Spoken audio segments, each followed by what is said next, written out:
আসসালামু আলাইকুম রহমতুল্লাহি ওয়া বারাকাতুহু ইন্নাল হামদুলিল্লাহ ওয়াসসালাতু ওয়াসসালামু আলা মান লা নাবিয়্যা বা'দা আম্মা বা'দ। প্রিয় দর্শক, বর্তমান সময়টা হচ্ছে ইন্টারনেটের যুগ। ইন্টারনেটের কারণে যেভাবে আমাদের জীবন সহজ হয়েছে, তদ্রূপভাবে ইন্টারনেটের কারণেই আমাদের জীবনের মধ্যে এমন কিছু গুনাহের মধ্যে আমরা জড়িয়ে পড়ছি যার ব্যাপারে আমাদের কোনো রকম ধারণা নেই। আমরা ধারাবাহিকভাবে একটি সিরিজের মধ্যে ইন্টারনেটের দ্বারা যে সমস্ত গুনাহের কাজে আমরা জড়িয়ে পড়ছি বা জড়িয়ে পড়ার আশঙ্কা রয়েছে সেগুলো নিয়ে ধারাবাহিকভাবে আলোচনা করব। প্রিয় দর্শক, আমরা আমাদের আজকের এপিসোডে এমন একটি বিষয় বা কাজ নিয়ে আমরা আলোচনা করব যে বিষয়টি সম্পর্কে আমাদের ধারণা হচ্ছে যে আমরা মানুষের খেদমত করছি, আমরা ইসলামের প্রসারের কাজ করছি, অথচ এই কাজটি মূলত হকুল ইবাদ বা বান্দার হক নষ্ট করার মতন একটি মারাত্মক গুনাহের কাজ।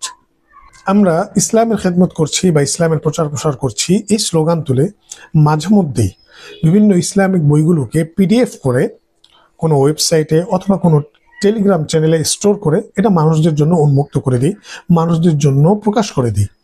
এখন প্রশ্ন হচ্ছে, এই যে কাজটা আমরা করছি, ইসলামের খেদমত করছি এই দাবি তুলে যে কাজটা আমরা করছি, এই কাজটা ইসলামের দৃষ্টিকোণ থেকে, শরীয়তের দৃষ্টিকোণ থেকে কতটুকু বৈধ?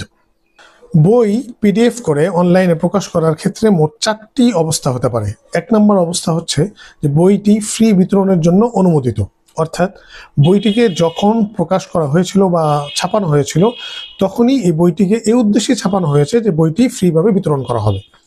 দ্বিতীয় অবস্থা হচ্ছে বইটির কোনো স্বত্বাধিকার বা সত্ত্ব বা মালিকানা নেই। তৃতীয় অবস্থা হচ্ছে যে বইটি দীর্ঘদিন ধরে প্রকাশ করা হচ্ছে না এবং সামনে যে প্রকাশ করা হবে বা পাবলিশ করা হবে তারও কোনো সম্ভাবনা নেই। এই 3 অবস্থায় আমরা যদি এই বইটিকে পিডিএফ করে অনলাইনে প্রকাশ করি বা অনলাইনে ছড়িয়ে দিই তাহলে সেটা জায়েজ আছে, তবে শর্ত হচ্ছে বইয়ের বিষয়বস্তু বৈধ হতে হবে।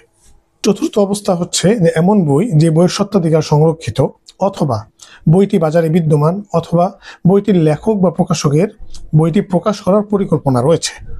এই জাতীয় বইগুলো যথাযথ অনুমোদন বা অনুমতি ছাড়া কোনোভাবেই পিডিএফ করে অনলাইনে ছড়িয়ে দেওয়া যাবে না। আর আজকের এপিসোডের আলোচনার তথ্য সূত্রগুলো আমরা ডেসক্রিপশন বক্সে দিয়ে দিচ্ছি, আগ্রহীরা সেখান থেকে গিয়ে দেখে নিতে পারেন। প্রিয় দর্শক, আজ এইটুকুই, আগামীতে আবার দেখা হবে, কথা হবে। সে পর্যন্ত খোদা হাফেজ। আসসালামু আলাইকুম রহমতুল্লাহি ওয়া বারাকাতুহু।